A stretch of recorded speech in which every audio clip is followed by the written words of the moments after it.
Hey guys, welcome back to Coders Area. This is the tutorial 2 of React Router DOM series. If you haven't watched the previous tutorial, then you can access the complete playlist of React Router DOM on our YouTube channel.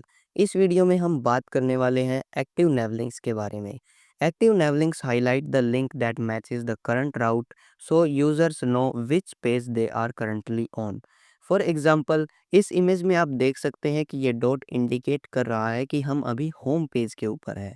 Similarly इस image के अंदर ये dot about के नीचे आ गया जो denote करता है कि हम अभी अबाउट पेज के ऊपर है. तो हम कैसे इस तरह से अपनी एप्लीकेशन में एक्टिव नैवलिंक्स को डिफरेंटली स्टाइल कर सकते हैं. चलिए VS कोड में चलते हैं और वहाँ पे देखते हैं कि रिएक्ट राउटर डोम हमें क्या फंक्शनैलिटी या फिर क्या प्रॉपर्टी प्रोवाइड करता है जिसे हम एक्टिव नैवलिंक को डिफरेंटली स्टाइल कर सकें. So let's get started. These are the code files we have created in previous tutorial जहाँ पे हमने रिएक्ट राउटर डोम को सेटअप किया था. अगर हम ब्राउजर में चलें so this was the application we have created. यहाँ पे हम करंटली होम पेज पे हैं यानी कि हमारा होम वाला नैवलिंक अभी एक्टिव है. अगर हम अबाउट पेज में जाते हैं तो हम यहाँ पे URL में देख सकते हैं /about यानी कि हमारा अबाउट वाला नैवलिंक अभी एक्टिव है.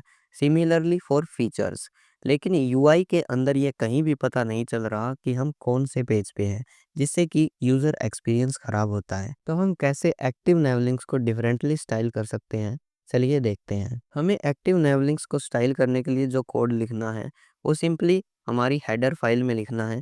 तो बाकी की जो ओपन फाइल है मैं उनको क्लोज कर देता हूँ और हम यहाँ पे होम नैवलिंक को डिफरेंटली स्टाइल करते हैं जब वो एक्टिव होगा.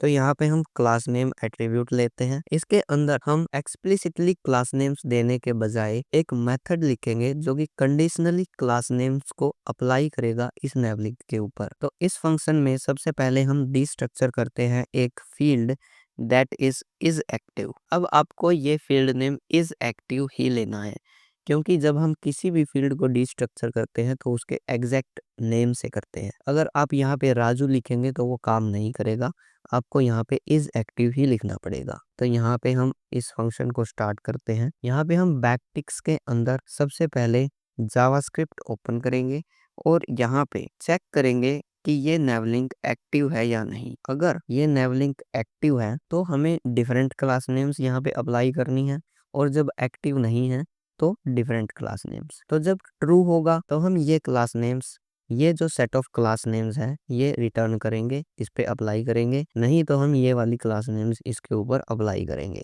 तो यहाँ पे हम लिखते हैं टेक्स्ट रेड 400. तो जब हमारा होम नैवलिंक एक्टिव होगा तो टेक्स्ट रेड 400 ये क्लास नेम इस नैवलिंक के ऊपर अप्लाई होगी. तो अब हम चलते हैं ब्राउजर में. तो यहाँ पे हम अभी फीचर्स पेज पे हैं. अगर हम होम पे जाएं तो हमारा होम जो टेक्स्ट है, जो नैवलिंक है, उसका कलर रेड हो गया एज एक्सपेक्टेड. लेकिन अगर हम अबाउट पे जाएं तो वो नहीं होगा क्योंकि हमने उसके लिए अभी स्टाइलिंग नहीं लिखी है. तो चलो इसके लिए भी करते हैं. अब देखो हमारे पास यहाँ पे 3 नैवलिंक है. हो सकता है हमारे पास यहाँ पे 5 भी नैवलिंक्स हो जाएं. तो क्या हम बार बार सेम क्लास नेम्स को यहाँ पे कॉपी पेस्ट करेंगे? नहीं, हम ऐसा नहीं करेंगे. हम इन नैवलिंक्स का एक एरे क्रिएट करते हैं. तो यहाँ पे एक एरे बनाते हैं, लेट्स से नैव आइटम्स, और इसके अंदर हम ऑब्जेक्ट्स रखेंगे डिफरेंट नैवलिंक्स के.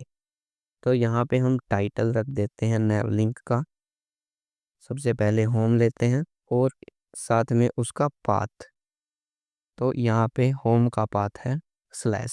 इसको कॉपी करते हैं, यहाँ पे रखते हैं हमारा अबाउट नैवलिंक और इसका जो पाथ है वो है /about एंड यहाँ पे होगा फीचर्स एंड इसका पाथ होगा /features.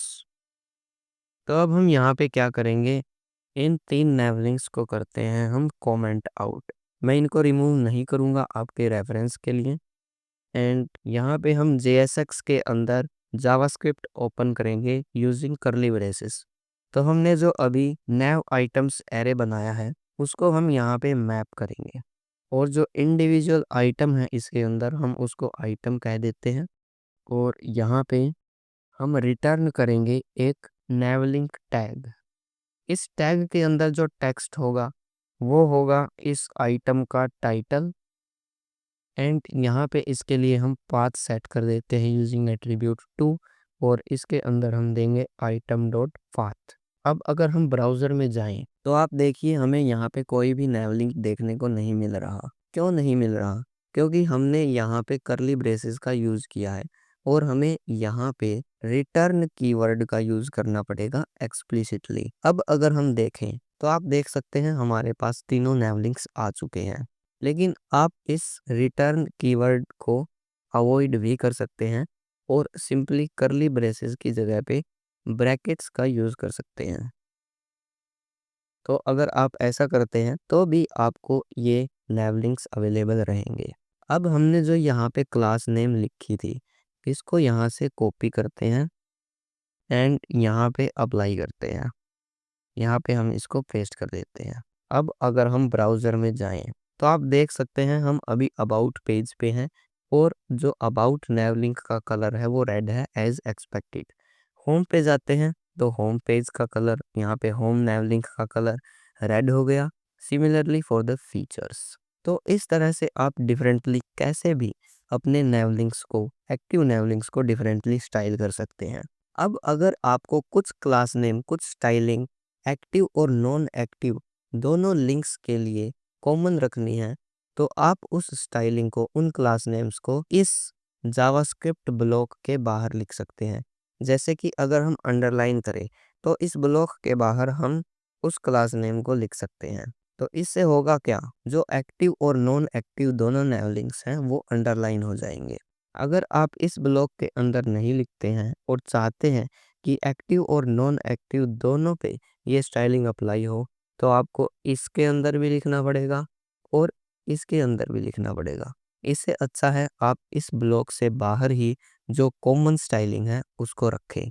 So this was a short tutorial on active naive links. अगली वीडियो में हम बात करेंगे यूज नेविगेट हुक के बारे में। अगर आपको ये ट्यूटोरियल हेल्पफुल लगा हो तो वीडियो को लाइक कीजिएगा, अपने फ्रेंड्स के साथ शेयर कीजिएगा और कमेंट भी कीजिएगा। आपसे मिलते हैं नेक्स्ट वीडियो में, तब तक के लिए कीप लर्निंग, कीप ग्रोइंग।